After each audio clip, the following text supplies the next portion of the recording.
El Señor esté con vosotros. Lectura del Santo Evangelio según San Lucas. En aquel tiempo los discípulos de Jesús contaron lo que les había pasado por el camino y cómo lo habían reconocido al partir el pan. Estaban hablando de estas cosas cuando Él se presentó en medio de ellos y les dice: «Paz a vosotros». Pero ellos, aterrorizados y llenos de miedo, creían ver un espíritu. Y Él les dijo: «¿Por qué os alarmáis? ¿Por qué surgen dudas en vuestro corazón? Mirad mis manos y mis pies, soy yo en persona. Palpadme y daos cuenta de que un espíritu no tiene carne y huesos, como veis que yo tengo». Dicho esto, les mostró las manos y los pies. Pero como no acababan de creer por la alegría y seguían atónitos, les dijo: «¿Tenéis ahí algo de comer?». Ellos le ofrecieron un trozo de pez asado. Él lo tomó y comió delante de ellos. Y les dijo: «Eso es lo que os dije mientras estaba con vosotros, que era necesario que se cumpliera todo lo escrito en la ley de Moisés y en los profetas y salmos acerca de mí».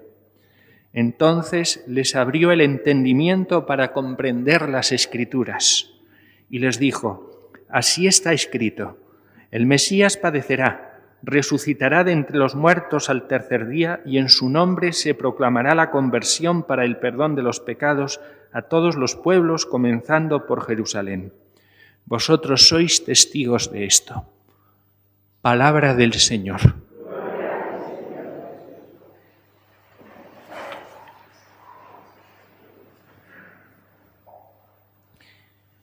Entre las múltiples maneras y formas en las que la mentira convive con nosotros y con nuestra vida social, hay una nueva modalidad que consiste en presentar un personaje conocido y aprovechar la autoridad moral de su grandeza artística o científica o tal para hacerle decir lo que él no dijo nunca, para presentarlo con una forma de ser que no era la de él, y así utilizar la autoridad de esa persona para defender las ideas del que lo pone, ¿no?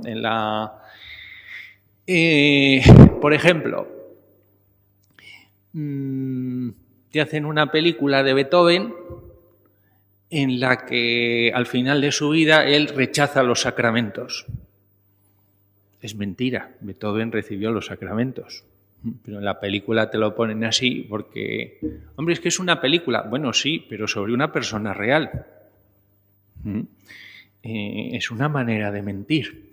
Y así, eso, claro, eso que decía, lo hemos comentado alguna vez, Juan Manuel de Prada, que le iba oyendo en una entrevista, que decía: «Esta es la primera vez en la historia de la humanidad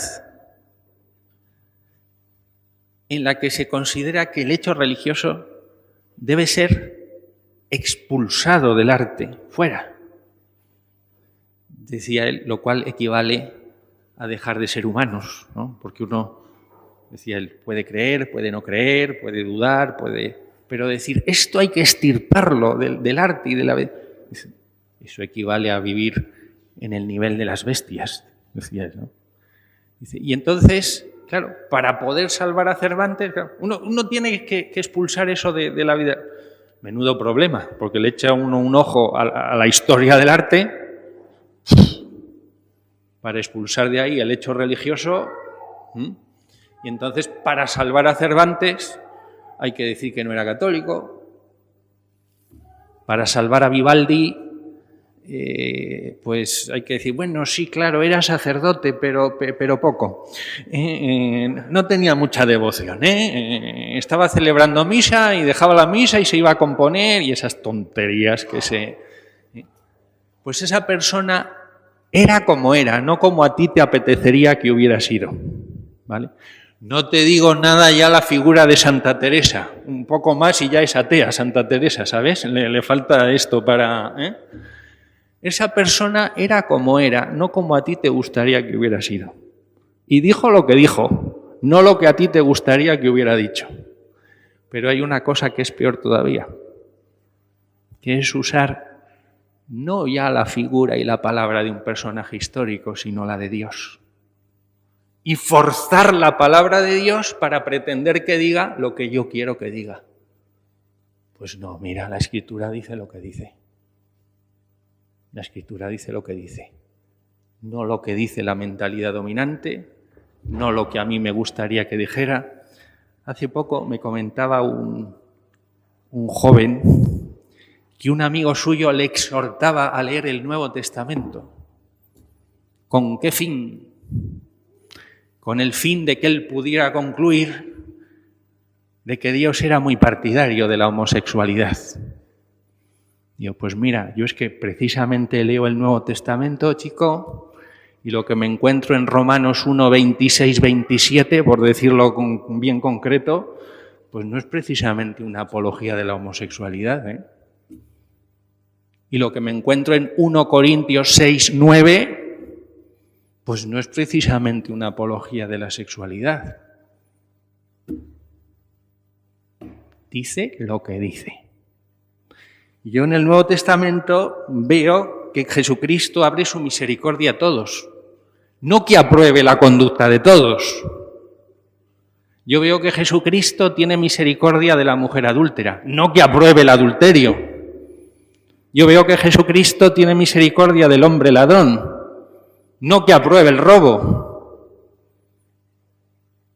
Dice lo que dice. Entonces nosotros necesitamos también que, como a los apóstoles, Él nos abra el entendimiento para comprender las Escrituras.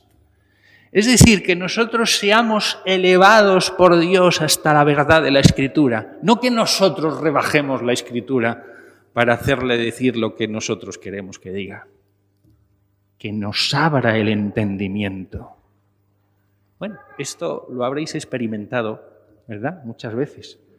¿No te ha pasado muchas veces que, no sé, en un rato de oración, en unos ejercicios, ese pasaje que tú lo habías leído y oído 1000 veces, pero que lo oías como si estuvieras escuchando el parte meteorológico de Cantabria, ese día de repente, algo se abre dentro de ti y tú percibes y gustas que ahí hay una verdad muy grande. Y empiezas a ver luces nuevas. ¿Qué ha pasado? Pues que el Señor te ha abierto el entendimiento para que comprendas la Escritura. Al menos un poco, la Escritura siempre nos sobrepasa. La palabra de Dios nos sobrepasa, pero te ha abierto el entendimiento para que penetres en ella. Por eso nos dice la Iglesia, la Escritura debe ser leída en el mismo espíritu en el que fue escrita, o sea, en el Espíritu Santo. Por eso nos dice la Iglesia, como dice Jesús, la Escritura forma unidad.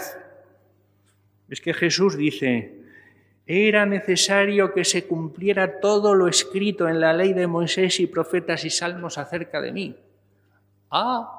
O sea que el Pentateuco está hablando de Jesús.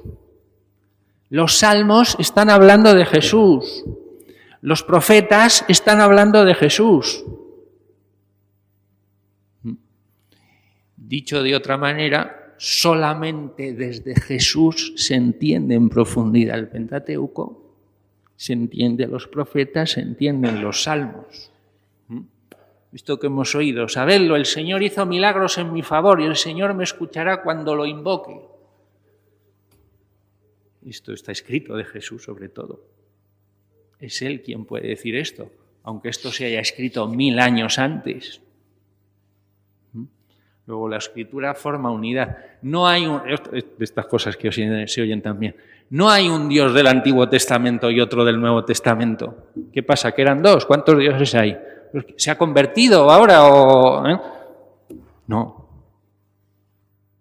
El mismo Dios es autor del Pentateuco y del Evangelio de San Lucas y del libro de los Hechos. Es verdad que su revelación es progresiva. Y es verdad que porque forma unidad, tú no puedes coger un versículo, estirparlo y leerlo fuera del contexto de esa unidad. El ejemplo que ponemos siempre, ¿no? El de ojo por ojo, diente por diente. Hombre, lo dice la Escritura. Sí, pero claro, también dice pon la otra mejilla. O sea que hay que entender ¿por qué dice eso la Escritura? Pues porque cuando eso fue revelado, lo que primaba era la ley de la sangre. Tú matas a alguien de mi familia, yo te mato a ti y a toda tu familia. Claro, en ese contexto, ojo por ojo y diente por diente. O sea, no te pases. No te pases. Ya desde el principio Dios dejaba bien claro que la venganza no le gusta nada. Eso está en el Génesis. A Dios no le gusta nada la venganza. Desde el principio lo dice. Pero bueno, a esos brutos pues había que empezar por decirles así. A esos brutos, como nosotros también somos bastante brutos, tampoco había que empezar por decirles así hasta la revelación de la plenitud de la revelación, ¿no? Pero bueno, Él les abrió el entendimiento para entender las Escrituras. Debe ser bastante importante la Escritura entonces, Debemos acudir a ella cada día, en nuestra casa, en la oración. Y debemos escucharla muy bien aquí, en la liturgia de la palabra. Es Dios que está hablando. O sea, la liturgia de la palabra no es una cosa que hay que pasar como cuando te ponen los anuncios ahí y bueno, a ver si se pasa esto y viene ya, y sigue la película. Volvemos en 7 minutos, ¿no? Pasan los 7 minutos, volvemos en 5. Pero bueno, no, es Dios que está hablando. Es Dios que se dirige a mi corazón. Por eso tiene que prepararlo muy bien también el que lo lee, como y que se ha leído muy bien. Pues claro, es que soy instrumento de Dios que está hablando a su pueblo. Sin embargo, nuestra religión no es la de un libro, sino la de una persona. Este libro nos interesa en la medida en que nos transmite las palabras de esa persona.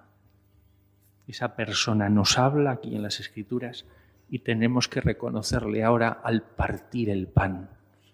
Partir el pan es la expresión con la que los primeros cristianos se referían a la celebración eucarística.